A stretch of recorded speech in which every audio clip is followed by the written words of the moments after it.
Hello students, আজকের আমরা বায়োসাভার্ট সূত্রের সবচেয়ে গুরুত্বপূর্ণ যে অ্যাপ্লিকেশান, সেই অ্যাপ্লিকেশানের উপর আলোচনা করব।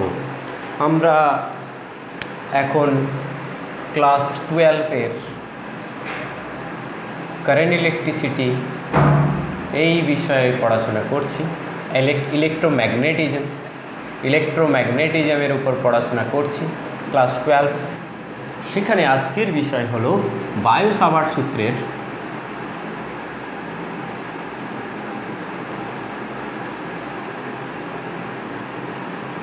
প্রয়োগ।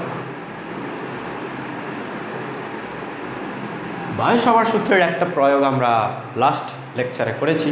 সেখানে আমরা বলেছি যে একটা স্ট্রেট ওয়্যার, একটা রিজু অসীম দীর্ঘ তার মধ্য দিয়ে যদি তড়িৎ প্রবাহ মাত্রা যায়, সেখানে তার কাছাকাছি কোনো বিন্দুতে চুম্বক ক্ষেত্রের মান কী হবে। আর আজকের আমরা আলোচনা করব এরকম একটা কারেন্ট লুপ। এই একটা লুপ, এটাকে আমরা বলবো কয়েল বা বৃত্তাকার পরিবাহী, যেটাই বলি না কেন সবটাই ঠিক। কয়েল বলবো, বৃত্তাকার লুপ বলবো, অথবা বৃত্তাকার পরিবাহী বলবো। সেই বৃত্তাকার পরিবাহীর মধ্য দিয়ে যদি প্রবাহ মাত্রা যায়, সেই প্রবাহ মাত্রা কীরকম যেতে পারে? এই দিক করে যেতে পারে, এই দিক করে যেতে পারে, অর্থাৎ ক্লকওয়াইজ হতে পারে, অ্যান্টি ক্লকওয়াইজ হতে পারে। সেক্ষেত্রে ওই বৃত্তাকার লুপের জন্য বিভিন্ন বিন্দুতে চুম্বক ক্ষেত্রের মান কী হবে, বিভিন্ন বিন্দুতে মান বের করা কিন্তু ভীষণ টাফ। তবে আমরা যদি এই বৃত্তাকার লুপের কেন্দ্রে বের করতে চাই, তাহলে কিন্তু আমরা খুব ইজিলি এটা বের করতে পারবো। একটা বৃত্তাকার লুপের কেন্দ্রে, এই বৃত্তাকার লুপের ভেতর দিয়ে আই কারেন্ট গেলে সেখানে কত চুম্বক ক্ষেত্র প্রাবল্যের সৃষ্টি হবে সেটা আমরা সহজে বের করতে পারবো। আর কি বের করতে পারবো না, এই কেন্দ্রগামী যে অক্ষ, বৃত্ত, একটা বৃত্ত থাকা মানে তার অক্ষ বলা মানেই আমাদেরকে ইজিলি যেটা বোঝা যায় বা প্রাথমিকভাবে যেটা ধরতে হবে, আর কিছু বলা নেই, শুধু অক্ষ বলা আছে, তাহলে বুঝতে হবে কেন্দ্রগামী লম্ব অক্ষ। এটা বৃত্ত, এটা একটা প্লেনে আছে, একটা তলে আছে, সেই তলের সঙ্গে লম্ব অক্ষ যেটা কেন্দ্রগামী, সেই অক্ষের ওপর কোনো বিন্দুতে চুম্বক ক্ষেত্রের মান আমি নির্ণয় করব, অর্থাৎ চুম্বক ক্ষেত্র প্রাবল্য নির্ণয় করব। সেটার ডিরেকশান আমি জানতে পারবো আর মানও আমি জানতে পারবো। এই দুটো বিষয় নিয়ে আমরা আলোচনা করব এবং এটাকে কোথায় অ্যাপ্লাই করা যায়। সবচেয়ে বড় কথা, এটা আমি ইম্পর্টেন্ট বলেছি যে এটা একটা বিরাট ইম্পর্টেন্ট বিষয়। এই ইম্পর্টেন্ট বিষয়টাকে আমরা কোথায় লাগাই কাজে, সেটা আমরা আলোচনা করব। এখন শুরু করা যাক যে আমার এখানে একটা বৃত্তাকার লুপ আছে, যার ব্যাসার্ধ এ, আর ধরবো না, এ ধরলাম, এবং এই বৃত্তাকার লুপের ভেতর দিয়ে আমি ধরলাম অ্যান্টি ক্লকওয়াইজ কারেন্ট যাচ্ছে, অ্যান্টি ক্লকওয়াইজ কারেন্ট যাচ্ছে, আই কারেন্ট এদিক দিয়ে যাচ্ছে। তাহলে এই বিন্দুতে চুম্বক ক্ষেত্র প্রাবল্যের মান এবং দিক আমাকে বের করতে হবে।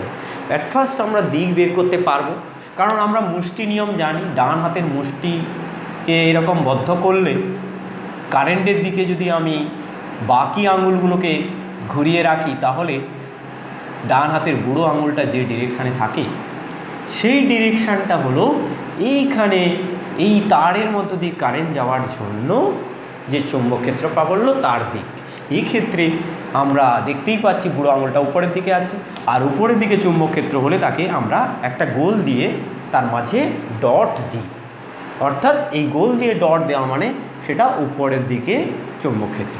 আবার এরকম যদি একটা বৃত্তাকার পরিবাহী থাকে বা কয়েল থাকে, তার কেন্দ্র যদি এটা হয়, সেক্ষেত্রে যদি ক্লকওয়াইজ কারেন্ট যায় এবং তার একটা ব্যাসার্ধ থাকে, সেক্ষেত্রে আমি চুম্বক ক্ষেত্রটা কোন দিকে পাবো না, এই রকম করে মুষ্টিবদ্ধ করব। মুষ্টিবদ্ধ করলে কী আছে না, এখানে বুড়ো আঙুলটা ভেতরের দিকে আছে, অর্থাৎ এই প্লেনের সঙ্গে লম্বভাবে ভেতরের দিকে আছে। সেটাকে বোঝানোর জন্য আমরা একটা গোল করে তার ভেতরে ক্রস দিই, এটা তোমরা জানো।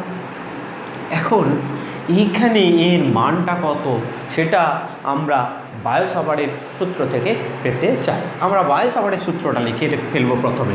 এইরকম একটা কারেন্ট এলিমেন্ট আছে, অর্থাৎ আই কারেন্ট যাচ্ছে ডিএল অংশের মধ্য দিয়ে। সেক্ষেত্রে এই ডিএল অংশ থেকে আর দূরত্বে একটা বিন্দু পিতে যে চুম্বক ক্ষেত্র প্রাবল্য তার মান হয় ডিবি সমান μ0/4π into I dl cross r by R cube. এই ফর্মুলাটা আমরা সবসময় মনে রাখবো। এবারে এই ফর্মুলাটাকে আমরা এখানে অ্যাপ্লাই করার চেষ্টা করব। ফার্স্ট আমি বলি যে এখানে আমি যদি এটাকে শুধু ম্যাগনিটিউড নিই, ডিরেকশান তো আমি পেয়ে গেছি, এবার যদি আমি ম্যাগনিটিউড নিই তাহলে মড ডেল্টা ডিবি সমান হবে μ0/4π আর কিউব আই ডিএল ক্রস আর। তাহলে এটা কী হবে, ডিবি সমান μ0I/4π আর কিউব ইন্টু ডিএল আর সাইন থিটা। সেখান থেকে একটা আর চলে যাবে, নিচে আর স্কোয়ার হয়ে যাবে, অর্থাৎ μ0I/4π r square into sine theta into dl. এই ফর্মুলাটা আমরা সহজ করে পেলাম, অর্থাৎ আমরা এটাকে আমরা ভেক্টর দিয়ে এক্সপ্রেস করেছি এবং সেটার মানটা জানতে গেলে আমরা এইরকম একটা সহজ ফর্মুলা আমরা পেলাম। এখানে আমরা দিক জেনেছি, আমাদের আর দিক জানার দরকার নেই, এবার আমাদের মানটা জানতে হবে। দেখো আমি এরকম একটা ছোট্ট অংশ নিলাম, ধরা যাক আমি এরকম ছোট্ট একটা অংশ নিলাম ডিএল। এই ডিএল থেকে এর দূরত্ব কত হবে, এ দূরত্ব হবে। আবার এখানেও যদি ডিএল একটা নিই, ডিএল2 ডিএল1 যদি বলি, এক্ষেত্রে ওই ডিএল অংশের দূরত্ব হবে এ। তাহলে এই যে আমরা সার্কেলটা নিয়েছি, এই সার্কেলের সমস্ত বিন্দুর জন্য আমি যদি ছোট ছোট অংশ নিই, প্রত্যেকটা অংশের জন্য এই যে কেন্দ্র কত দূরত্বে অবস্থিত না, বৃত্তের যে ব্যাসার্ধ তত দূরত্বে অবস্থিত। এখানে ব্যাসার্ধ আমরা এ ধরেছি, অর্থাৎ এ দূরত্বে অবস্থিত। অর্থাৎ এখানে যেটা আর, এখান থেকে এই বিন্দুর দূরত্ব আর এখান থেকে এই বিন্দুর দূরত্ব আর এর জায়গায় আমরা এখানে এ লিখব। এবারে নেক্সট প্রশ্ন হচ্ছে আর ডিএল এর মধ্যে কোণ কত। এখানে ডিএলটা এরকম আছে আর আরটা এরকম আছে, এদের মধ্যে কোণ সবসময় 90 ডিগ্রি হবে।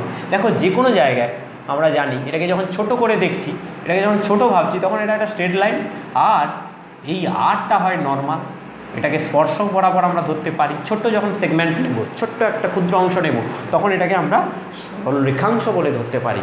সেই সরলরেখাংশটা স্পর্শক বরাবর হয় এবং এটা নর্মাল বরাবর হয়, আর স্পর্শক আর নর্মাল পরস্পর 90 ডিগ্রি কোণে থাকে। সব জায়গার ক্ষেত্রে তোমরা পাবে এই থিটার মানটা 90 ডিগ্রি, অর্থাৎ এই ইকুয়েশানে যে এইটা থিটা, সেই থিটার ভ্যালু হবে 90 ডিগ্রি। আর কি রয়েছে, আর তেমন কিছু নেই। দেখো আই কারেন্টটা তো সব জায়গা দিয়ে যাচ্ছে। এবার আমি যে কোনো একটা সেগমেন্টের জন্য আমি এতগুলো আর আঁকবো না, আমি এখানে একটাই আঁকবো, একটাই ডিএল নেব। আমরা ডিএল সব জায়গায় নিয়ে বুঝিয়ে দিয়েছি। ডিএল এবারে এইরকম নেব, ডিএল থেকে এখানে এ দূরত্ব নেব, এইটা 90 ডিগ্রিতে আছে দেখাবো।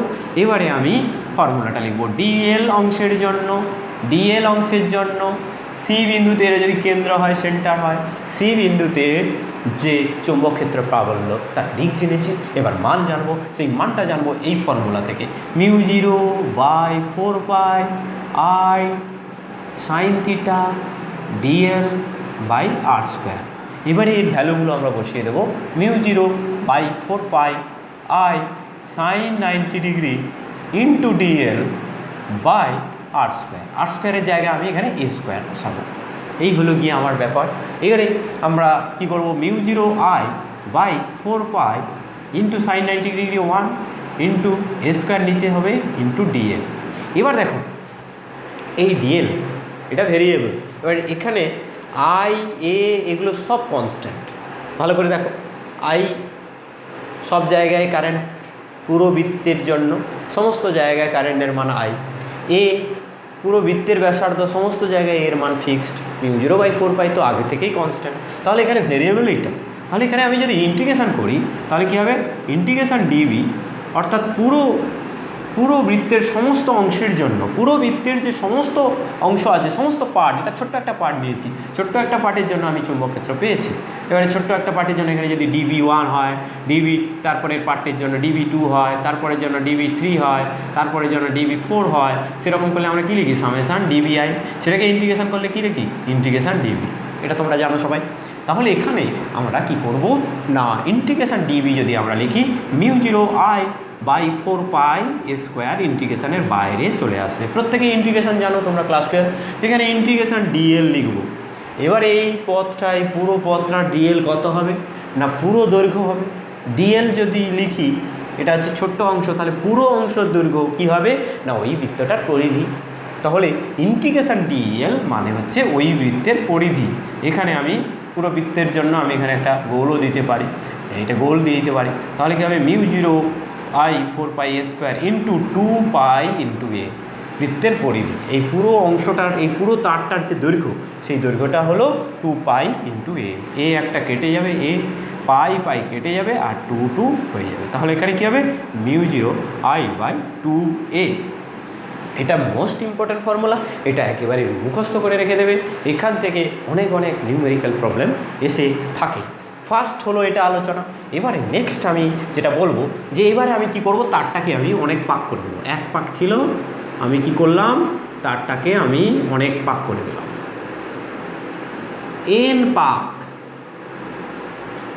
এন পাকের যদি তার থাকে সেক্ষেত্রে এখানে কি পরিবর্তন হবে দেখো। এক পাকের জন্য চৌম্বক ক্ষেত্র আমরা পাচ্ছি, এক পাকের জন্য ভেতরের দিকে চৌম্বক ক্ষেত্র এটা, দু পাকের জন্য একই দিকে হচ্ছে। ভেক্টর যদি হয়, ভেক্টরের ক্ষেত্রে কি হয় যদি দুটো সমান্তরাল ভেক্টর হয় তারা একই দিকে আছে, তাদের যখন যোগ করা হবে তাদের দুটো মানকে আমরা সরাসরি যোগ করে দেবো। ধরো 5i³ প্লাস 5i², তুমি কী করবে 5 আর 5 10i³ পাবে।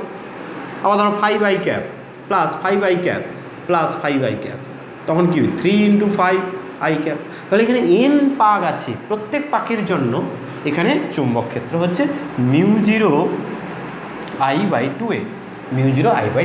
তাহলে n পাকের জন্য কি হবে না n × μ0I/2a, অর্থাৎ কেন্দ্রে যে চৌম্বক ক্ষেত্র উৎপন্ন হচ্ছে তার প্রাবল্যের মান হলো μ0NI/2a। কেমন? এইগুলো তোমাদেরকে মনে রাখতে হবে। এখানে আর কি এখানে বিষয় আছে না, আমি ক্লকওয়াইজ দেখেছি, ক্লকওয়াইজ দেখিয়েছি, এখানে এইটা তোমাকে মনে রাখতে হবে। ক্লকওয়াইজ হলে ভেতরের দিকে ক্রস দেব, অ্যান্টি ক্লকওয়াইজ হলে বাইরের দিকে। আর তো কিছু এখানে তেমন নেই। এবারে তোমাকে এখান থেকে প্রবলেম করতে হবে। ফার্স্ট তোমাকে বলবে এল দৈর্ঘ্যের কোশ্চেন 1, এল দৈর্ঘ্যের একটি তারকে বৃত্তাকার কুণ্ডলিতে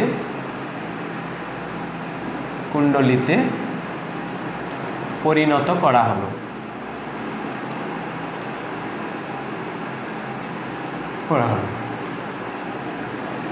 বৃত্তাকার কুণ্ডলিতে পরিণত, তারের মধ্য দিয়ে I তড়িৎ প্রবাহ গেলে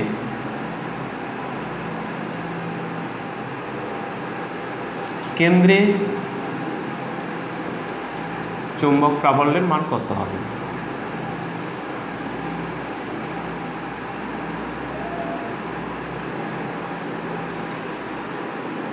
এইটা তোমাকে বের করতে হবে। তাহলে তুমি কি করবে, এল দৈর্ঘ্যের একটি তারকে বৃত্ত করেছো, অর্থাৎ তুমি এইরকম একটা তার তোমাকে দেওয়া হয়েছে, তুমি তাকে এরকম করে গোল করে বৃত্ত করেছো। তাহলে এইটা যদি এল হয় তাহলে এর পুরো পরিধিটা হবে এল, তাহলে 2π r হবে এল, তাহলে আর হবে L/2π। এইটুকু তোমাকে এখানে করে নিতে হলো। বাকিটা তুমি ফর্মুলা বসাবে। বাকি ফর্মুলা তোমার জানা আছে যে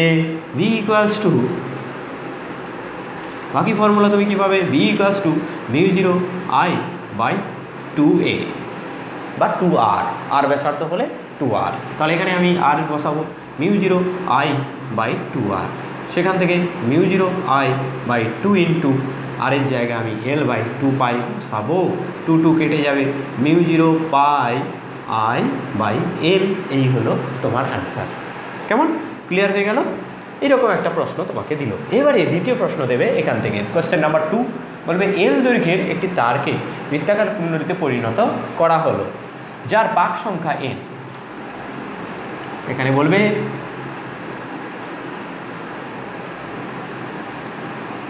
এন পাকের, এল দৈর্ঘ্যের একটি এন পাকের করে দাও, এন পাকের বৃত্তাকার কুণ্ডলিতে পরিণত করা হলো। তারের মধ্য দিয়ে আই তড়িৎ প্রবাহ গেলে কেন্দ্রে চুম্বক প্রাবল্যের মান কত হবে? তুমি যদি এমসিকিউ পড়ে, তুমি এইটা তোমার যদি জানা থাকে, ধরো এইটা তুমি বাড়িতে প্র্যাকটিস করে গেছো, এই প্রশ্নটা পড়েছে এন পাকে, তখন তুমি কী ভাববে? এন গুণিতক আই হয়ে যাবে, ওই রকম একটা অপশান দেওয়া থাকবে। কিন্তু তুমি যদি সেটাতে মারো, সেটা ভুল হয়ে যাবে। কেন বলো তো? না, যখন এন পাক করছি, একই দৈর্ঘ্যের পরিবাহীকে তুমি এন পাক করছো, তখন কী হবে? তার ব্যাসার্ধ কিন্তু কমে যাচ্ছে, আর ব্যাসার্ধ কমে গেলে কিন্তু সেটা আবারও চুম্বক প্রাবল্যকে বাড়িয়ে দেবে। বোঝা গেল না? দেখো, এক পাক হলে যদি বি হয়, এন পাক হলে বি ইন্টু এন হবে। এবারে ব্যাসার্ধ আর হলে যদি বি হয়, ব্যাসার্ধ আর বাই 2 হলে কি হবে? আর বাই এন হলে কি হবে? এন ইন্টু বি হবে। তাহলে এখানে যখন তুমি একটাই তার তোমাকে দেওয়া হয়েছে, তুমি তাকে কুণ্ডলীকৃত করছো, তাকে দু প্যাঁচ লাগালে কী হবে? তার ব্যাসার্ধ কমে যাবে, সেক্ষেত্রে তার জন্য একটা ম্যাগনেটিক ফিল্ডে চেঞ্জ হবে।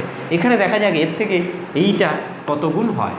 নিশ্চয়ই এন স্কোয়ার গুণ হওয়ার সম্ভাবনা আছে, আমরা এখন সেটা কষে দেখব।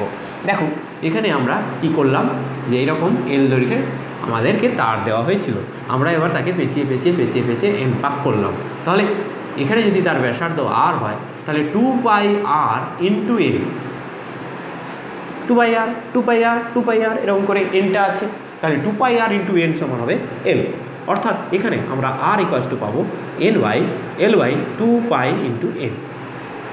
এটা হলো এই যে বৃত্তটা, এই বৃত্তের এখানে ব্যাসার্ধ। এবারে তার মধ্য দিয়ে সমান কারেন্ট যাচ্ছে, এল দৈর্ঘ্যের একটি তারকে এন পাকের কুণ্ডলী পরিণত করার, তারের মধ্য দিয়ে আই প্রবাহ গেল। তাহলে আই প্রবাহ গেলে তারের কেন্দ্রে, এখানে কেন্দ্রে প্রবাহ গেলে কেন্দ্রে চুম্বক প্রাবল্যের মান কত হবে? তারের কেন্দ্রে যে চুম্বক প্রবাহের মান, সেটার মান কি হয়? μ0 I বাই 2r হয়। এবারে আমরা কি করব না, মুছে দিলাম কেন, ঠিক আছে, μ0 এবার 2 আরের জায়গায় আমি কী লিখব? L by 2πn, l by 2πn।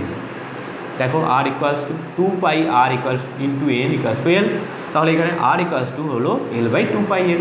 এই সূত্রটা আমরা জ্যামিতি থেকে পেয়েছি, সেখানে এখানে সেটাকে আমরা এখানে পুট করব।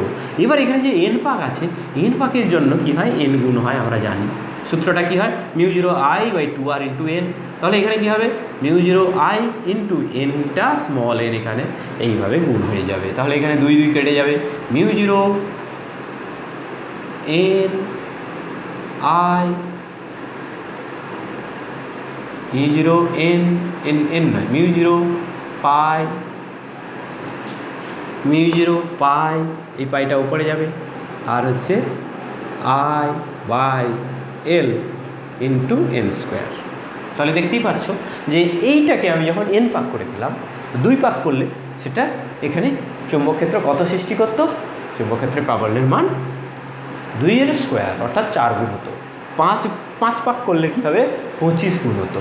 এইভাবে কিন্তু এমসিকিউতে কোশ্চেন আসে, সেটা তোমাদেরকে এখন থেকেই একটু ভাবনা চিন্তার মধ্যে রাখতে হবে।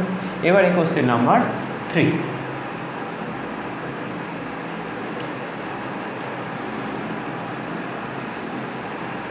এবারে তোমাকে বলবে যে একটা বৃত্তাকার কুণ্ডলী রয়েছে, সেই বৃত্তাকার কুণ্ডলীতে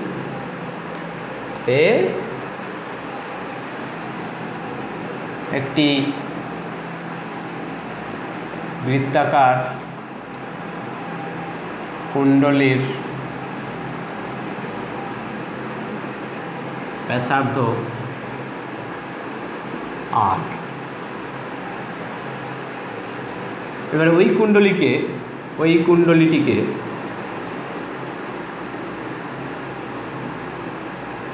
দুই পাকের, এক পাকের কুণ্ডলী ছিল, 2 পাকের কুণ্ডলীতে পরিণত করা হলো।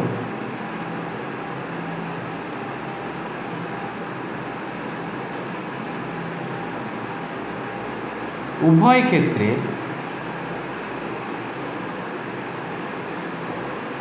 প্রবাহ মাত্রা I হলে,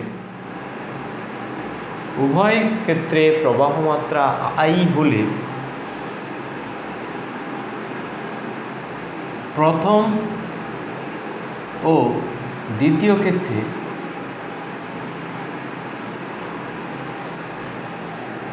বৃত্তের কেন্দ্রে কুণ্ডলীর কেন্দ্রে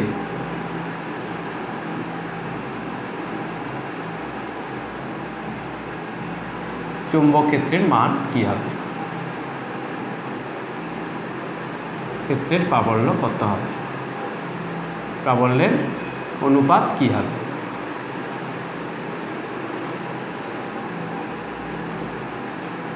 প্রশ্নটা দেখে নিয়েছো, চেষ্টা করো পজ করে, তারপরে তুমি আমার এই কষে দেওয়া অঙ্কটা দেখে নেবে। তার প্রথমে ব্যাসার্ধ ছিল আর, কারেন্ট যাচ্ছিল আই, তাহলে এই কেন্দ্রে চৌম্বক ক্ষেত্রের মান কত হবে, V1 দেব। V1 দিলে হবে μ0 I/2R, এই সূত্রটা হবে μ0 I/2R। এবারে এটাকে দুপাক করা হয়েছে, তাহলে দুপাক করা হলে কি হবে, এখানে আরটা হয়ে যাবে আর, একই লেন্থ আছে। দেখো আগের যে আর ছিল 2πr, এর লেন্থ বিশিষ্ট এখানে যে তারটা আমরা ব্যবহার করছি সেটাকেই আমরা দুবার জড়ালাম, তাহলে এখানে এর দ্বিতীয়টার ক্ষেত্রেও এল থাকবে, এল সমান হবে 2πr1 × 2। এবার তাহলে R1 কত হবে না 2πr সমান 2πr1 × 2, 2π কেটে যাবে, তাহলে R1 = হবে R/2। এইভাবে তুমি দেখতে পাচ্ছ। তাহলে এখানে আমরা প্রথমেই পেয়ে গেলাম যে দুটো পাকের কুণ্ডলীতে যখন পরিণত করা হলো তখন এর যে ব্যাসার্ধ হলো R/2, কারেন্ট কিন্তু সমান যাচ্ছে। আর পাক সংখ্যা এখানে আমি যদি n গুণ করি, পাক সংখ্যা প্রথমে n1 সমান কী হবে 1 আর n2 হয়ে যাবে 2।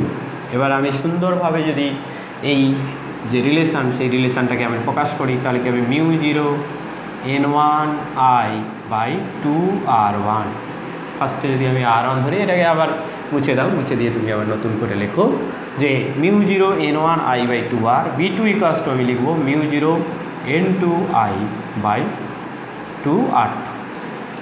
এবারে এখানে μ0 n1I, n1টা আমি 1 বসাবো, 1 × I/2R1 বসাবো, R1-এর জায়গায় R বসাবো, আর এর পরেরটায় μ0 n2টা হয়ে যাবে 2 × I/2 × দ্বিতীয় R2টা আমরা কি পেয়েছিলাম R/2 বসাবো।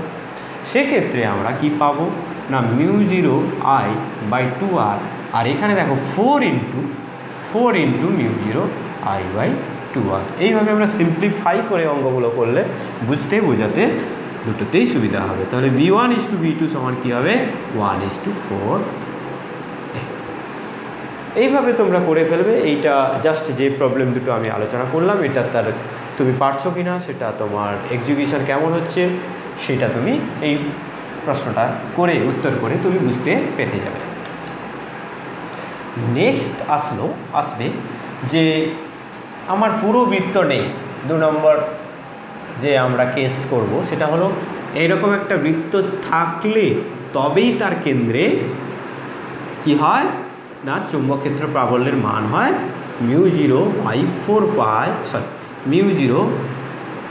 এখানে যদি আর ব্যাসার্ধের বৃত্ত হয় তাহলে μ0 I/2R। এখন তোমাকে বলল যে না এইরকম বৃত্ত নেই, এই বৃত্তের কিছুটা অংশ আছে, একটা তারের ভিতর দিয়ে কারেন্ট যাচ্ছে, বৃত্তের এতটা অংশ রয়েছে, অর্থাৎ এখানে থিটা তোমাকে বলে দিয়েছে, থিটা দিয়ে দিয়েছে, এই রকম একটা বৃত্তচাপ তার মধ্য দিয়ে কারেন্ট যাচ্ছে। এবার ধরা যাক এইরকম করে কারেন্টটা আসছে আর এইরকম করে কারেন্টটা বেরিয়ে যাচ্ছে, তাহলে তুমি বুঝতেই পারছো প্রথম দিনের আলোচনায় ফার্স্ট ভিডিওতে অর্থাৎ প্রিভিয়াস যে ভিডিওটা সেখানে আমরা বলেছি এই যে স্ট্রেট ওয়্যার, এই স্ট্রেট ওয়্যারের উপরে বর্ধিত অংশের উপরে কোনো বিন্দুতে চৌম্বক ক্ষেত্র প্রাবল্যের মান 0 হবে, অর্থাৎ 1 নম্বরের জন্য 0 হবে, আর 2 নম্বরকেও এইরকম করে আঁকা আছে, মানে এই বর্ধিত অংশের উপরে এই বিন্দুটা আছে, 2 নম্বরের জন্য এখানে চৌম্বক ক্ষেত্র প্রাবল্যের মান 0 হবে। শুধুমাত্র এইটার জন্য আমরা চৌম্বক ক্ষেত্র প্রাবল্য পাবো। এখন এইটার জন্য কত পাবো না দেখো এখানে আমরা যখন বুঝিয়েছিলাম ফার্স্ট যখন আমরা আলোচনা করেছি যে এটা পুরোটা যখন থাকবে প্রত্যেকটা পার্টের জন্য যে অ্যামাউন্টটা হচ্ছে সেই অ্যামাউন্টটা যোগ হয়ে টোটাল অ্যামাউন্টটা এসেছিলো। তার মানে এই পার্টের জন্য যে অ্যামাউন্টটা আসবে সেটা টোটাল পার্টের একটা অংশ। সেই অংশটা কিভাবে আমরা পাবো না, টোটাল পার্টের জন্য থিটাটা হচ্ছে 2π। টোটাল পার্টের জন্য থিটা হলো 2π। তাহলে থিটা পার্টের জন্য সেটা নিশ্চয়ই সেম রেশিওতে আসবে। সেক্ষেত্রে আমরা এখানে যদি পুরো বৃত্তাকার লুপের জন্য আমরা বি যদি এটা লিখি, তাহলে এই বৃত্তচাপের জন্য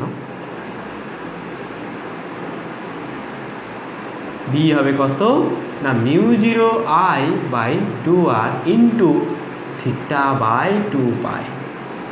এটা বুঝতে অসুবিধা হলো, আমি আবারও বলছি যে 2π এর জন্য হয় μ0I/2r। ঐকিক নিয়মে কেন করছেন স্যার? সব কিছু ঐকিক নিয়ম হয়? আমি এক্ষেত্রে বলবো যে ঐকিক নিয়ম এখানে আমরা করতে পারছি কারণ কি, এখানে যে প্রত্যেকটা পার্টের জন্য আমরা দেখেছি প্রত্যেকটা পার্টের জন্য যোগ হয়ে গেছে। তাহলে প্রত্যেকটা পার্টের জন্য এটা কিন্তু প্রপোর্শনালি এই বি এর মানটা ডিপেন্ড করে। তাহলে এই পার্টটার জন্য পুরো পার্টের যতটা অংশ এই লেন্থটা বা পুরো থিটার যতটা অংশ, পুরো কোণের যত অংশ এই থিটাটা, তার সমানুপাতিক হারে এইখানে বি এর মানটা নির্ভর করবে। এই কারণে আমরা 2π যদি থাকতো, পুরোটা যদি থাকতো, তার জন্য আমরা কেন্দ্রীয় চুম্বক ক্ষেত্র প্রাবল্য পেতাম μ0I/2r। আর 1 এর জন্য আমরা পেতাম μ0I/2r ইন্টু 1/2π। আর থিটা এর জন্য আমরা পেতাম μ0I/2r ইন্টু θ/2π। এইভাবে আমরা বৃত্তচাপের জন্য ফর্মুলা পেয়ে থাকি। এবারে এর এক্সাম্পল আমাদেরকে করতে হবে। আমরা এই ফর্মুলাটা বুঝে নিলাম, এবারে এর আমাদের এক্সাম্পল করতে হবে, অর্থাৎ এর এক্সারসাইজ করতে হবে। এটা থেকে আমাদের যদি প্রশ্ন দেয় সেক্ষেত্রে আমরা কি করব। তোমাকে বললো যে এইরকম একটা তারের মধ্য দিয়ে কারেন্ট যাচ্ছে আই, এদিক দিয়েও আই যায়, এদিক দিয়ে আই যাচ্ছে। এই বিন্দুতে পি বিন্দুতে চুম্বক ক্ষেত্রের প্রাবল্যের মান কত হবে? তুমি খুব ইজিলি এটা বের করতে পারবে। কারণ কি, তোমার জানা আছে এই তারটা অসীম দীর্ঘ, অর্ধ অসীম, তার বহিস্থ অংশের উপর অর্থাৎ তার বর্ধিত অংশের উপরে বহিস্থ কোনো বিন্দুতে একটা জায়গায় আমরা চুম্বকক্ষেত্র প্রাবল্যের মান নির্ণয় করতে চাইছি। সেটা মান হয় 0, অর্থাৎ এটাকে 1 নম্বর তার, এটাকে 2 নম্বর তার, এটাকে 3 নম্বর তার যদি বলি, B1 = হবে 0, আর এরকম চলে যাচ্ছে B2 = হবে 0, আর B3 = হবে 0, আর B2 হবে কত না, দেখো এটা অর্ধবৃত্ত আমি এখানে দেখতে পাচ্ছি, তাহলে এখানে এটা পাই, থিটাটা হলো পাই, তাহলে 2π এর জন্য যেটা হয় পাই এর জন্য তার অর্ধেক হবে। আমরা কিন্তু এখানে ফর্মুলা বসিয়ে করব। এখানে রেডিয়াস এ যদি দেওয়া থাকে μ0I/2a ইন্টু π/2π, θ/2π, π/2π, তাহলে একটা কেটে যাবে μ0I/4a। তাহলে এই সমগ্র চিত্রটার জন্য এখানে চুম্বক ক্ষেত্রের মান হবে এক্সারসাইজ 1, চুম্বক ক্ষেত্র প্রাবল্যের মান হবে B at P সমান হবে B1 plus B2 plus B3 সমান হবে কত 0 প্লাস μ0I/4a প্লাস 0 সমান হবে μ0I/4a। এইভাবে তোমাকে বিভিন্ন প্রবলেম দেওয়া থাকবে, MCQতে দেয়, কম্পিটিটিভে দেয়, সেক্ষেত্রে তুমি এগুলো পেরে যাবে। নেক্সট আমি দেব এই একই প্রবলেম দেব একটু অন্যভাবে। এক্সাম্পল 2, সেখানে আমি দেব কি না, তারটাকে আমরা অন্যরকমভাবে একটু আঁকব। ফার্স্টে আমরা তারটাকে এইরকম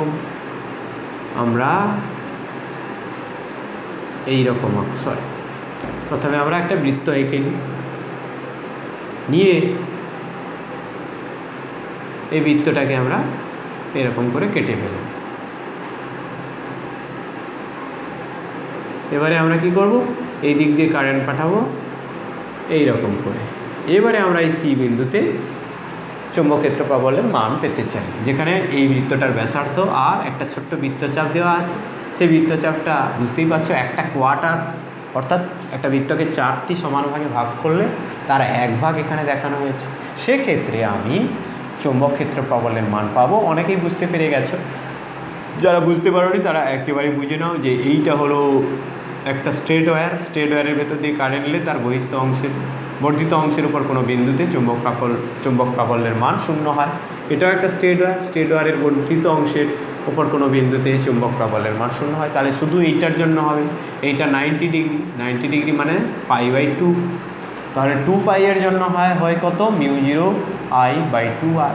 তাহলে π/2/2π অর্থাৎ μ0I/2r ইন্টু 1/4 বা μ0I/8 এইভাবে যাবতীয় যা করুক না কেন তোমরা পেরে যাবে বলে আমি আশা রাখছি।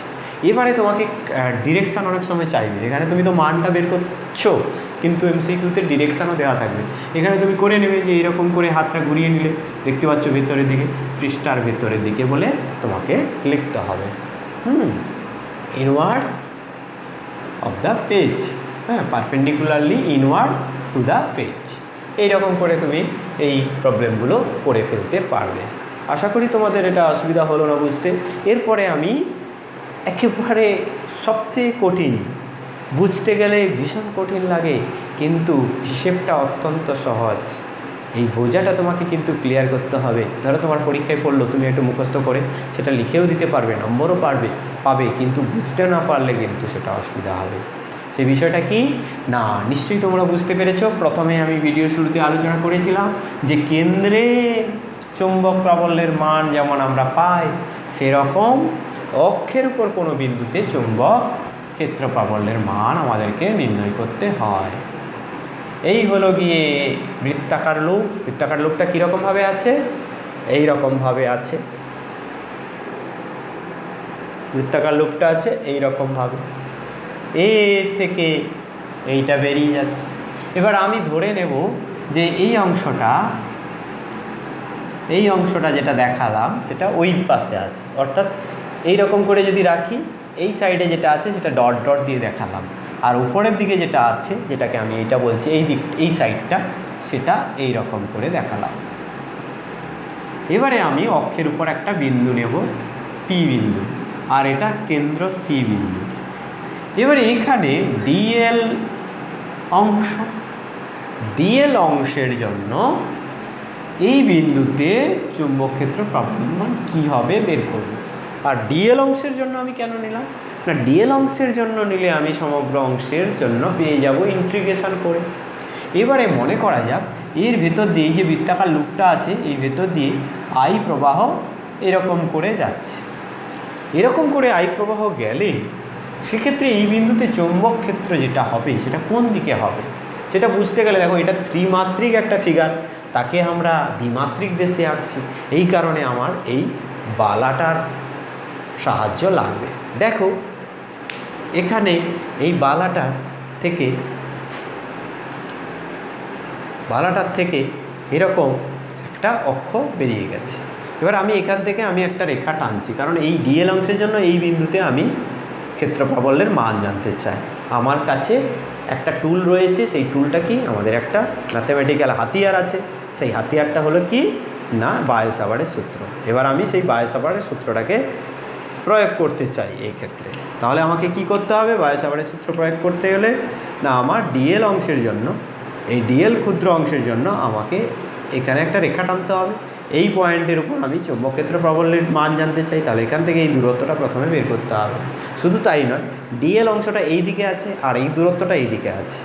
তাহলে ডিএল ক্রস আর যখন করব সেটা কোন দিকে হবে, দেখো এইদিকে আর এদিকে ডিএল, ভালো করে লক্ষ্য করো, এইদিকে ডিএল আর এইদিকে আর।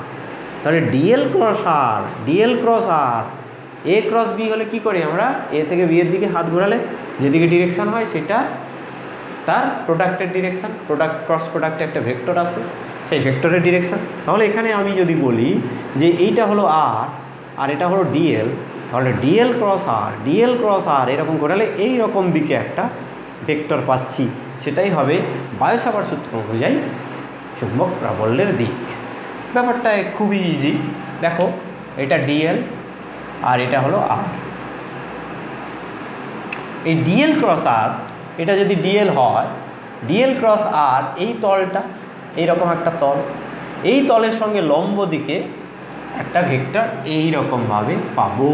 অর্থাৎ ডিএল অংশের জন্য আমি যদি এখানে ডিবি পাই তাহলে আমি বলবো যে এই অ্যাঙ্গেলটা যদি থিটা হয়, দেখো এই অ্যাঙ্গেলটা যদি থিটা হয়, এবার আমি কি করব, এই অক্ষের উপর আমি দুটো দিক নিয়ে নেব, এই দিকটা এক্স অক্ষ নিয়ে নেব আর এই দিকটাকে আমি ওয়াই অক্ষ নিয়ে নেব।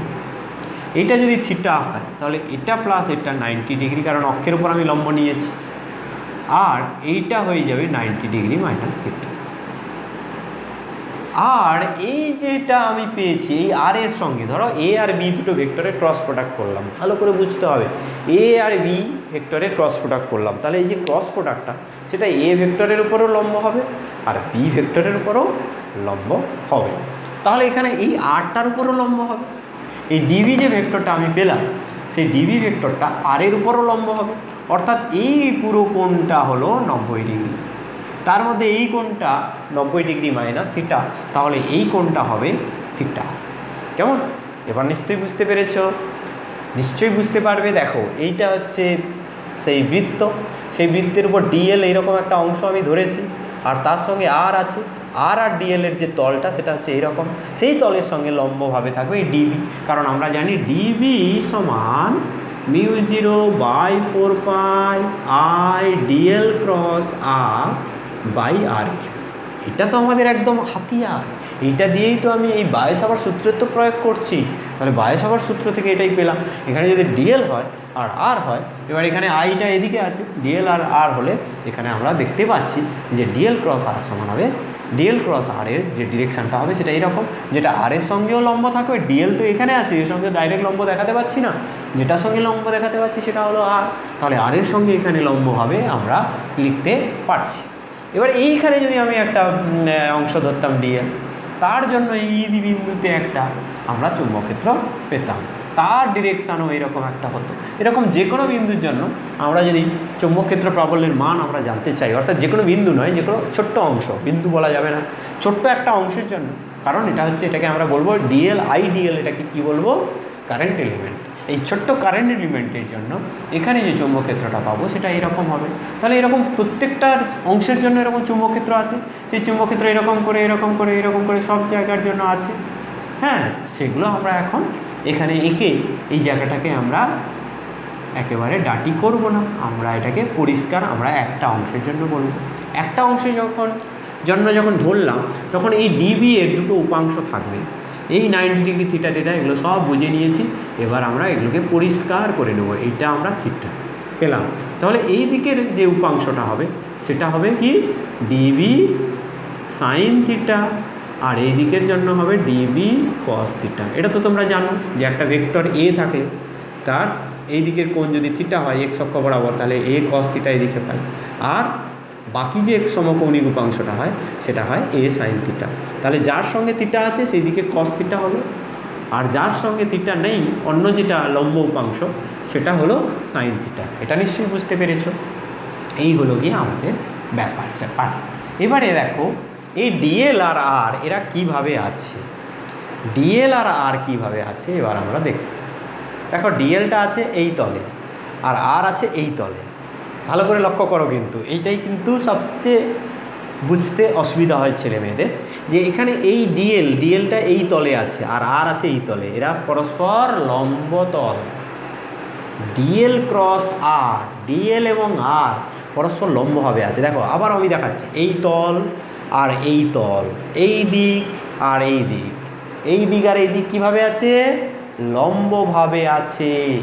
অর্থাৎ ডিএল ক্রস আর যেটা আমরা পাবো, ডিএল ক্রস আর আমরা এখানে যেটা পাবো সেটা হবে DL R into sine 90 degree.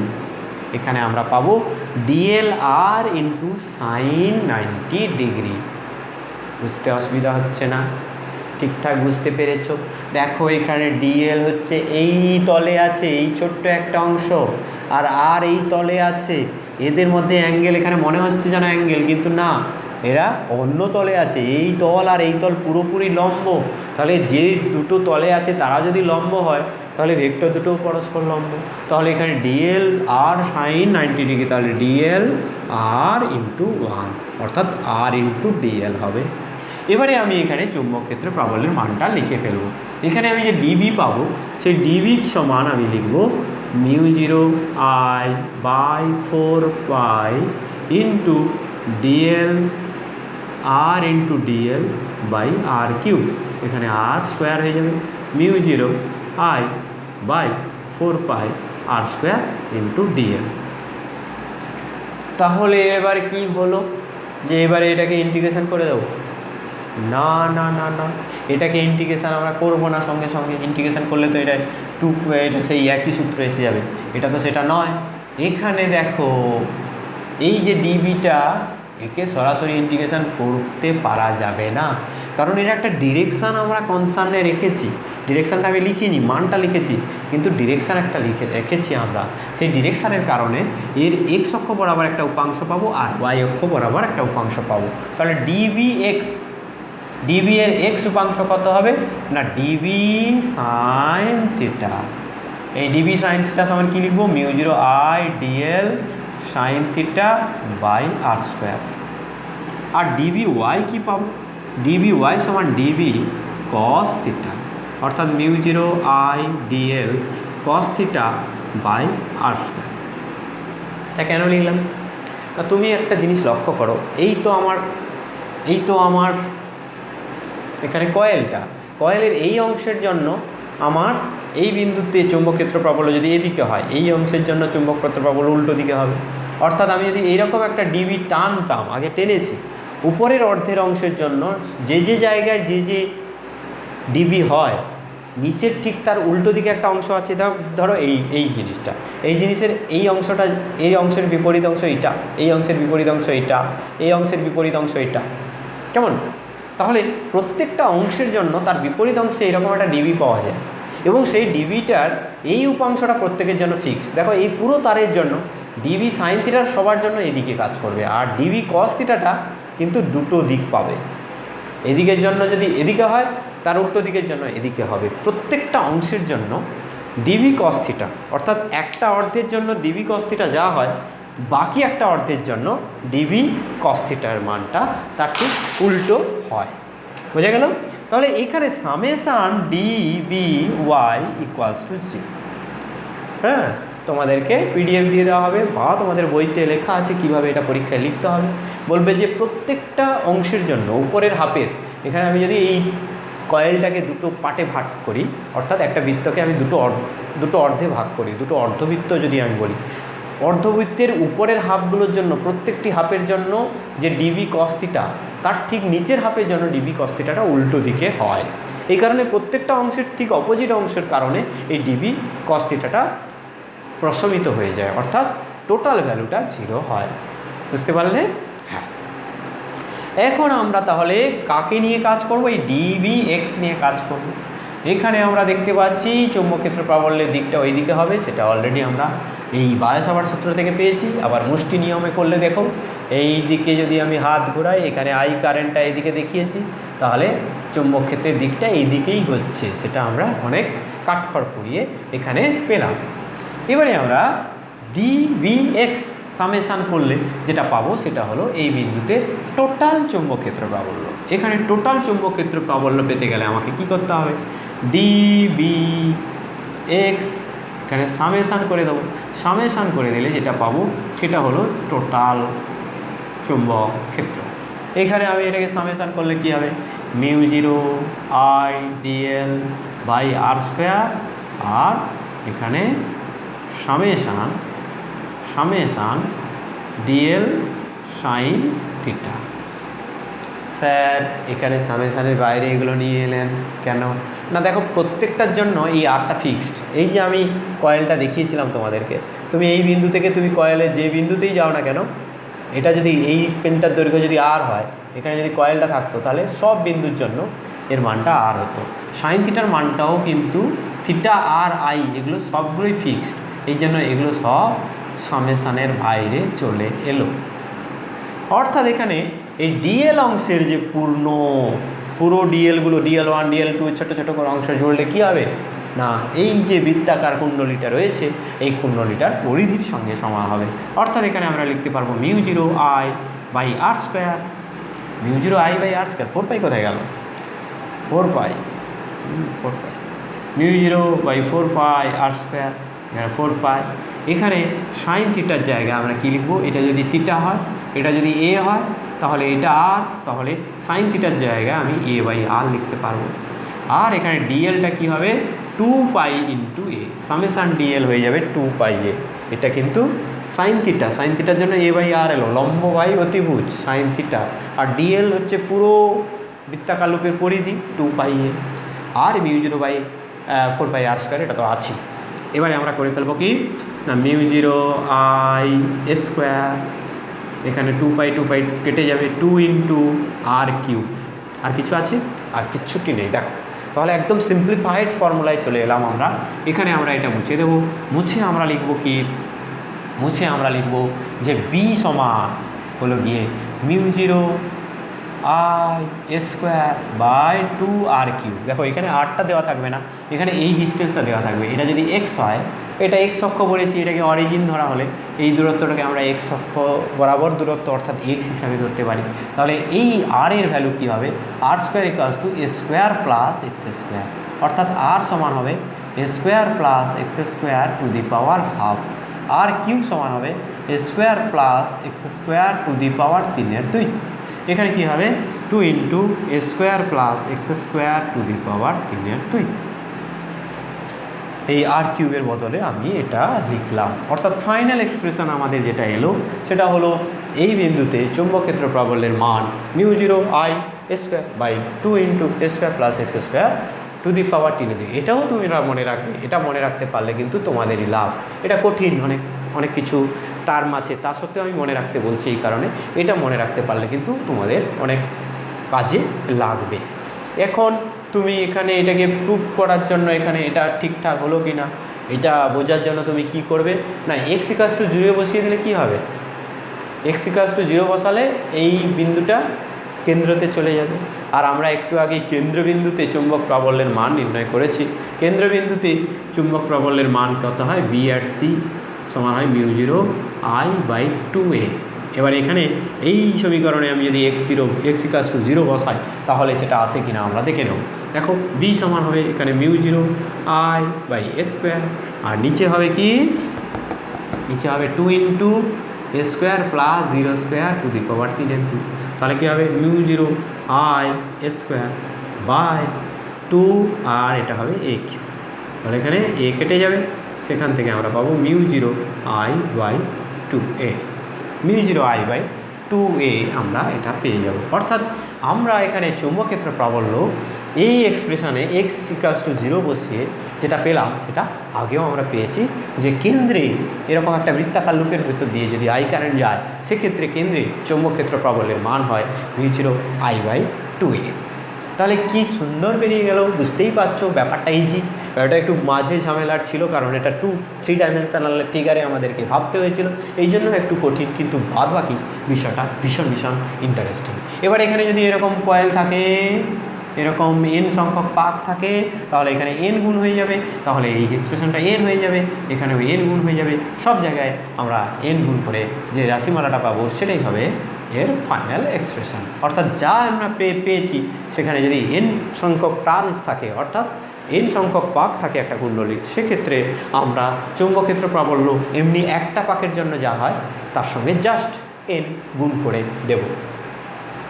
এবারে এখানে দেখো একটা গল্প আছে, সে গল্পটা কি? আর চৌম্বকক্ষেত্র প্রাবল্যটা সবসময় কি এদিকে হবে? এদিকে কি হবে না? হবে। তখন তোমাকে কী করতে হবে? তড়িৎ প্রবাহের অভিমুখটাকে তোমাকে চেঞ্জ করে দিতে হবে। আচ্ছা, সেটা দেখা যাক কীরকম হয়।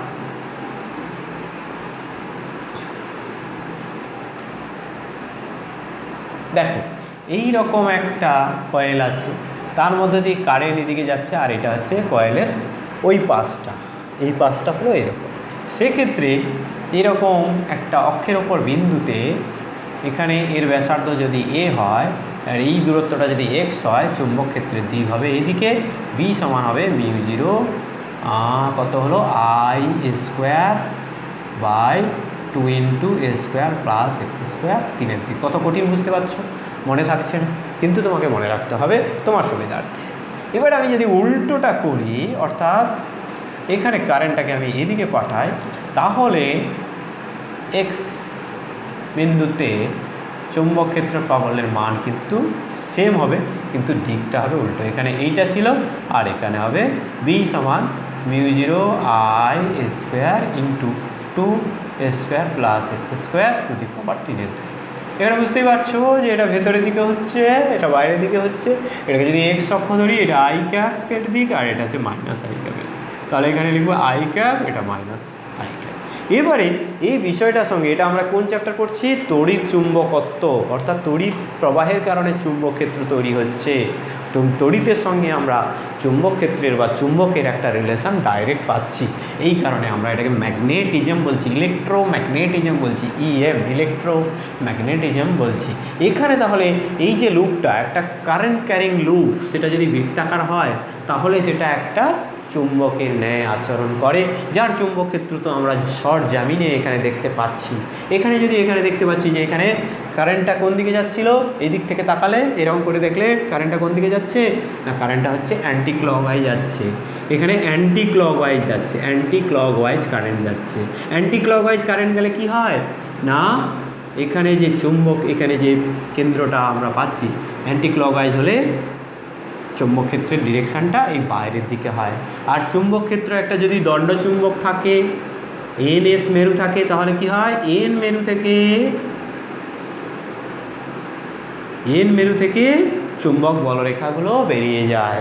তাহলে আমি এটাকে কি মেরু বলতে পারি, যে এখান থেকে বেরোয়, এখান থেকে চুম্বক বলরেখাগুলো বেরিয়ে আসছে, এটাকে আমি কি মেরু বলতে পারি না, এটা হলো নর্থ মেরু। অর্থাৎ একটা বৃত্তাকার লুপকে আমরা একটা চুম্বক মেরুর সঙ্গে তুলনা করতে পারি। সেই চুম্বক মেরুটা কোন মেরু হবে, এন মেরু না এস মেরু হবে না, সেটা আমরা বুঝতে পারবো যে এইখান দিয়ে কারেন্ট ক্লকওয়াইজ হচ্ছে না অ্যান্টি ক্লকওয়াইজ হচ্ছে। এখানে অ্যান্টি ক্লকওয়াইজ কারেন্ট যাচ্ছে, তার জন্য এখানে যে মেরুটা সৃষ্টি হলো সেটা হলো এন। এবারে এখানে দেখে নেওয়া যাক, যখন ক্লকওয়াইজ যায় তখন কি হবে, ক্লকওয়াইজ গেলে কি হবে, না এই সূত্র অনুযায়ী দেখতেই পাচ্ছ যে মাইনাস আই ক্যাপ, অর্থাৎ ভেতরের দিকে ঢুকছে এস, এখানে এস হলে অর্থাৎ ভেতরের দিকে বল রেখাগুলো ঢুকছে, অর্থাৎ এটা ক্রস দিয়ে দেখাবো। সেক্ষেত্রে ভেতরের দিকে বল রেখাগুলো ঢুকে কার না এস মেরুতে, এন থেকে এস বেরিয়ে যায় এন মেরু থেকে, আর ঢুকে এস মেরুতে বল রেখা। তাহলে এখানে যে মেরুটা উৎপন্ন হলো সেটা হলো এস। তুমি একটা সেই বালাটা নিয়ে আসা যাক। এই বালাটা ধরো এরকম আছে, এই বালাটা আছে, এই বালাটাকে আমি দেখছি এদিক থেকে, এদিক থেকে যদি কারেন্ট এরকম করে ঘোরে, ভালো করে লক্ষ্য করো, এরকম করে কারেন্ট ঘোরে, তাহলে আমি এদিক থেকে কি দেখছি, অ্যান্টি ক্লকওয়াইজ দেখছি।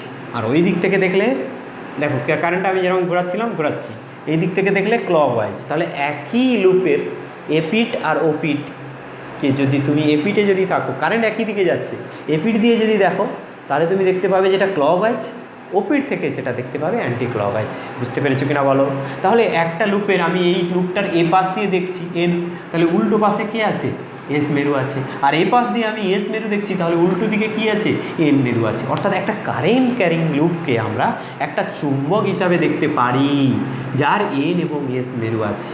ম্যাগনেটিজমের ক্ষেত্রে এটাই হলো আমাদের মূল জানার বিষয় বা জ্ঞাতব্য।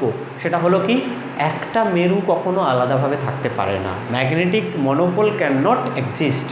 এখানে একটা যেখানে পোল থাকবে, যেখানে এন পোল থাকবে সেখানে এস পোল থাকবেই, যেখানে এস পোল থাকবে সেখানে এন পোল থাকবেই।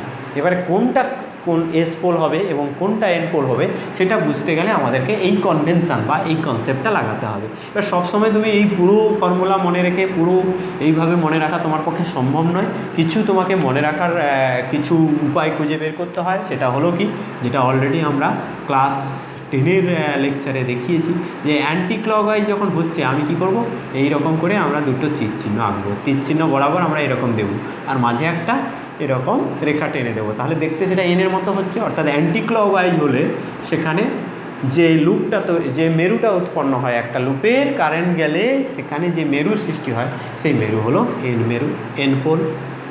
আর ক্লকওয়াইজ হলে সেখানে আমরা কি করব, এরকম একটা তীর চিহ্ন দেবো, এরকম একটা তীর চিহ্ন দেবো, তীর চিহ্ন বরাবর এরকম একটা বাঁকা এরকম রেখা করে এরকম করে যদি জুড়ি সেটা এসের মতো দেখতে, অর্থাৎ সেখানে এল পোল সৃষ্টি, এস পোল সৃষ্টি হচ্ছে।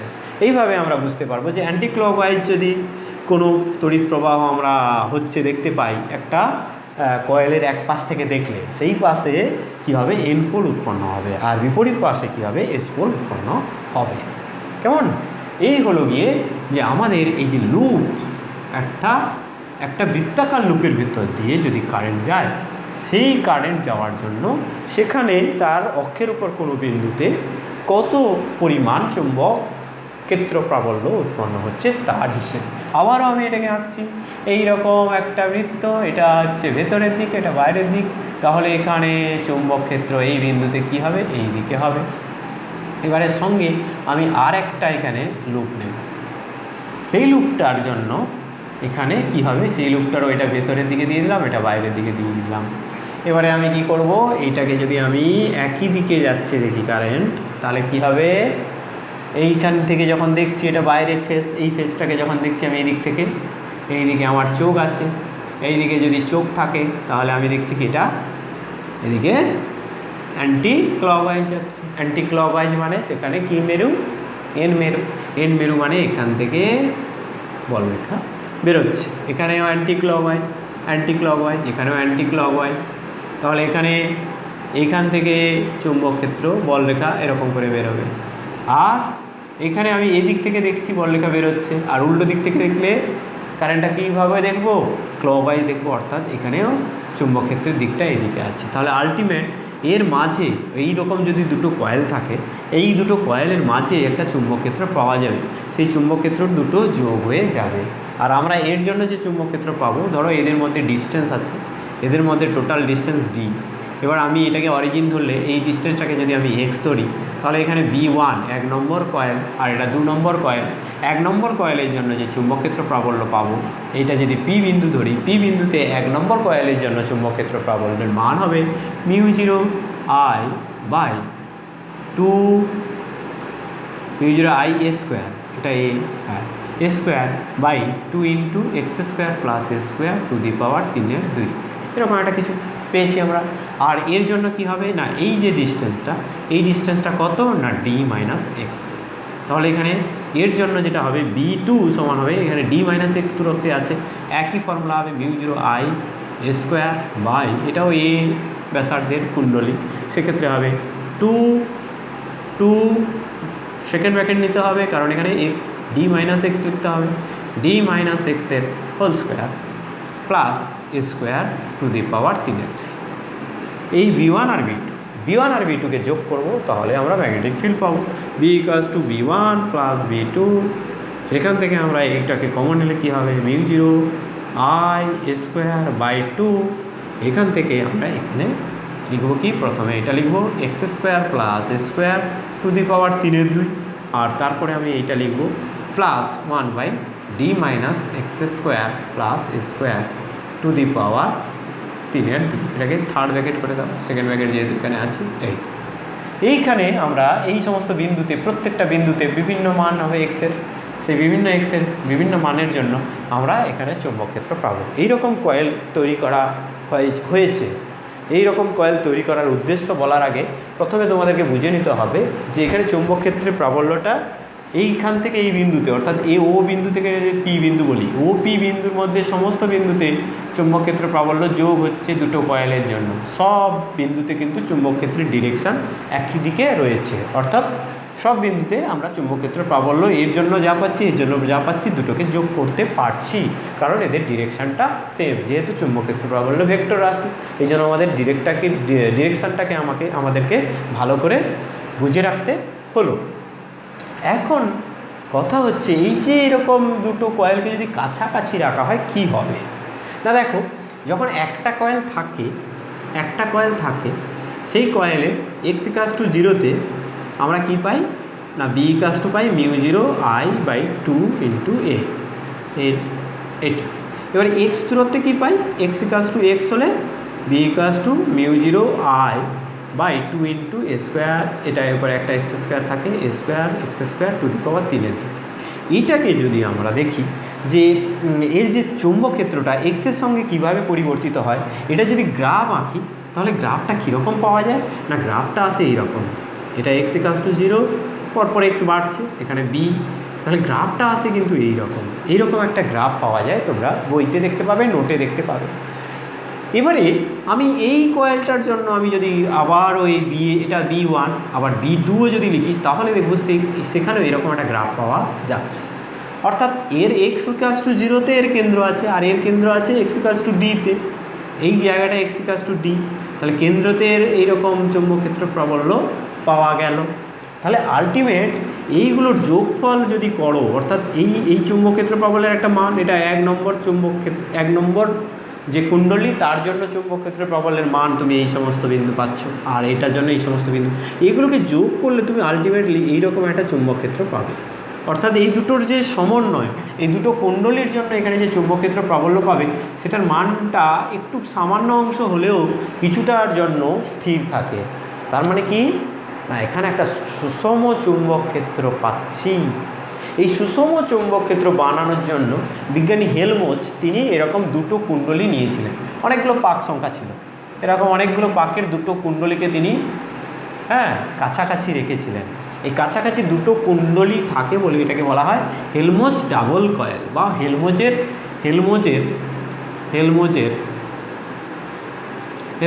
দ্বৈত কুণ্ডলী।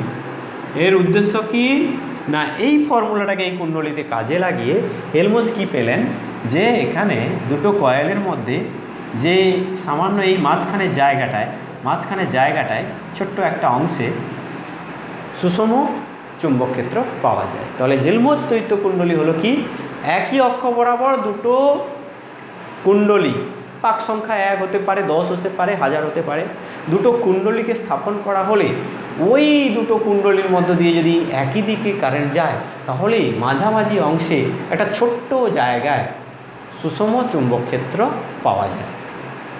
তখন এই দুটো কুণ্ডলীকে আমরা বলি হেলমোজের দ্বৈত কুণ্ডলী, কারণ হেলমোজ তিনি তার এক্সপেরিমেন্টে এইটা প্রথম ব্যবহার করেছিলেন।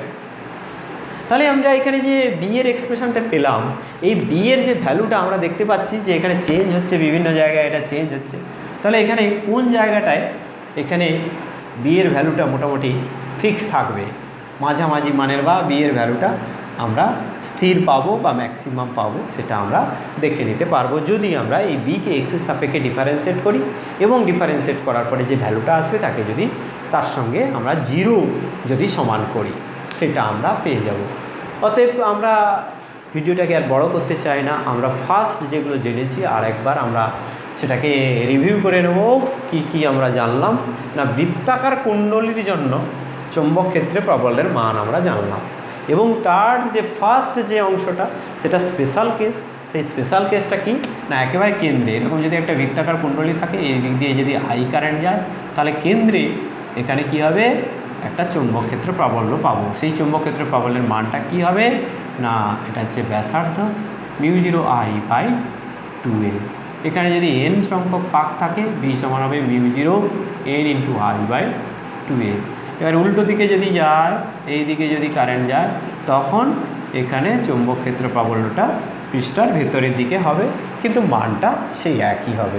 এই জিনিসগুলো প্রথমে পেয়েছি। তারপরে আমরা কি পেয়েছি না, এরকম বৃত্ত না থেকে যদি এরকম বৃত্ত চাপ থাকে যেটা থিটা হয়, সেক্ষেত্রে তার বিটা হবে কি, এইটা ইন্টু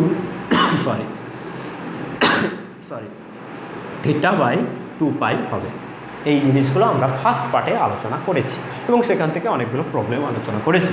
সেকেন্ড পার্টে আমরা আলোচনা কী করলাম না, এরকম যদি একটা কুণ্ডলী থাকে, তার কেন্দ্র থেকে অক্ষের উপর কোনো বিন্দুতে এক্স দূরত্বে থাকা কোনো বিন্দুতে আমরা চৌম্বকক্ষেত্র প্রাবল্যের মান পেয়েছি। এখানে যদি এরকম কারেন্ট যায় সেক্ষেত্রে আমরা চৌম্বকক্ষেত্র প্রাবল্যটা এইদিকে পেয়েছি, আর যদি উল্টো দিকে কারেন্ট যায় অর্থাৎ এইরকম হয় সেক্ষেত্রে চৌম্বকক্ষেত্র প্রাবল্যটা এইদিকে হবে আমরা জেনেছি।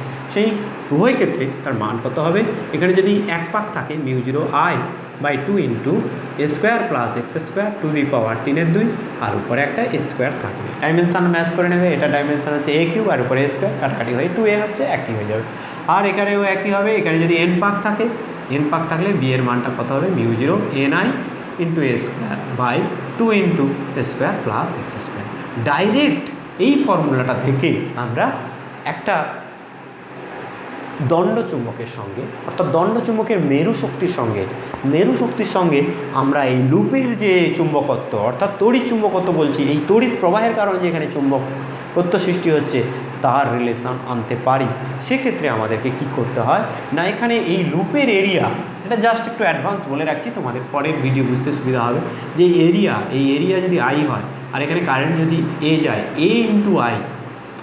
এরিয়া যদি এ হয় এবং কারেন্ট যদি আই যায়, তাহলে এ ইন্টু আই, এটাকে আমরা বলবো চুম্বক ভ্রামক, ম্যাগনেটিক মোমেন্ট, হ্যাঁ, ম্যাগনেটিক ডাইপোল মোমেন্ট, চুম্বক ভ্রামক। সেই চুম্বক ভ্রামকটা আমরা এখানে এর সঙ্গে তুলনা করে আমরা দেখব যে একটা দণ্ডচুম্বক থাকলে সেই দণ্ডচুম্বকের থেকে আর দূরত্বে যে চুম্বক ক্ষেত্র প্রাবল্য পাওয়া যায় সেটা এক্স্যাক্টলি এইরকম রিলেশন থেকে আসে। অর্থাৎ আমরা একটা লুপের মধ্য দিয়ে যে কারেন্ট যাচ্ছে তার জন্য সেই লুপটাকে আমরা একটা ম্যাগনেট হিসাবে ট্রিট করতে পারি, এবং সেই ম্যাগনেটটা কোনো দণ্ডচুম্বকের সঙ্গে যদি ইকুইভ্যালেন্ট হয়, সেই দণ্ডচুম্বকের মেরুশক্তি কী হয় তার সঙ্গে আমরা ডাইরেক্ট রিলেট করতে পারি। আমরা নিশ্চয়ই আসবো এর পরের ভিডিও লেকচারে এই সাদৃশ্যগুলো নিয়ে, এর পরে ঠিক নয়, আরও কয়েকটা ভিডিও লেকচারের পরে এদের সাদৃশ্য নেওয়ার চেষ্টা করব, আর সেই সাদৃশ্য থেকে আমরা ম্যাগনেটিক ম্যাটেরিয়ালের প্রপার্টি জানতে পারবো। অর্থাৎ চৌম্বক পদার্থ আমরা যাকে বলছি, লোহা, নিকেল, কোবাল্ট বলে আমরা জেনেছি, আরও চুম্বক পদার্থ আমরা এখানে জানবো। সেই চুম্বক পদার্থগুলো যে চুম্বকত্ব তার জন্য দায়ী কে? তার জন্য দায়ী অ্যাকচুয়ালি কারেন্ট। কারণ দেখো, একটা চুম্বক পদার্থের মধ্যে অসংখ্য ছোট ছোট পরমাণু রয়েছে, সেই পরমাণুর মধ্যে ইলেকট্রন ঘুরছে, সেগুলো কিন্তু এক একটা চুম্বক ক্ষেত্র তৈরি করছে। যেহেতু একটা ইলেকট্রন ঘোরা মানে কি, একটা আধান এরকম করে পাক খাচ্ছে, আধান পাক খাওয়া মানে সেখানে একটা তড়িৎ প্রবাহ যাচ্ছে, সেই তড়িৎ প্রবাহ ফলে প্রত্যেকটা স্থানে ছোট ছোট করে চুম্বক ক্ষেত্র তৈরি হচ্ছে। সেই চুম্বক ক্ষেত্র প্রত্যেকটা অংশের জন্যকে আমরা অনুচুম্বক হিসাবে দেখি। সেই অনুচুম্বকগুলো একসঙ্গে, অনুচুম্বকের চুম্বকত্বগুলো একসঙ্গে যোগ হয়ে আমরা একটা দণ্ডচুম্বকের চুম্বকত্ব পাই। তাহলে তোমরা বুঝতেই পারছো যে ইলেকট্রিসিটি আর যে ম্যাগনেটিজম, এই দুটো পুরোপুরি এক, আলাদা কিছু নয়। ইলেকট্রিসিটির কারণে ম্যাগনেটিজম হয়, আর ম্যাগনেটিজমের কারণেও ইলেকট্রিসিটি উৎপন্ন হয়। এই সাদৃশ্য এখানে বুঝতে হবে এবং ভালো করে ফিল করতে হবে। ফিল করলে এবং এই ফর্মুলাগুলো যেগুলো বলেছি সেগুলো ক্লিয়ারলি যদি তুমি প্র্যাকটিস করো, মনে রাখো, এখান থেকে কিন্তু এইচএসে আমি বলে রাখছি তোমাদেরকে, এইচএসে এই প্রবলেমগুলো প্রুফ আসে। এই যেগুলো বলে দিলাম এগুলো প্রুফ আসে, এখানে ভালো নম্বর পাওয়া যায়। এই প্রুফগুলো যে করে রাখতে পারবে, প্র্যাকটিস করে রাখতে পারবে, তার ক্ষেত্রে পরীক্ষায় এগুলো নামানো কোনো অসুবিধা হবে না। এই কারণে বারবার করে তোমাদেরকে অনুরোধ করব, তোমাদের বোর্ডে নম্বরও পেতে হবে, একটা স্কোর, একটা সিটে নম্বর রাখতে হবে, সেটাও তোমার পরিচয়, এবং তোমাকে ক্লিয়ার কনসেপ্ট তৈরি করতে হবে যাতে তুমি ভালোভাবে পরবর্তী স্টেজে তুমি চান্স পাও। এই দুটোর জন্য তোমাকে কী করতে হবে, ফার্স্ট যেটা বললাম, একটা এইচএসে ভালো রেজাল্টের জন্য এগুলোকে বারবার করে লিখে লিখে প্র্যাকটিস করো। আর দ্বিতীয়টার জন্য তোমাদেরকে যা যা কথা বলছি সেগুলোকে ভালো করে শুনতে হবে এবং ফিল করতে হবে, তাহলেই কিন্তু তোমার পুরোটা মনে থাকবে। আজকে এই পর্যন্ত, সবাই ভালো থেকো।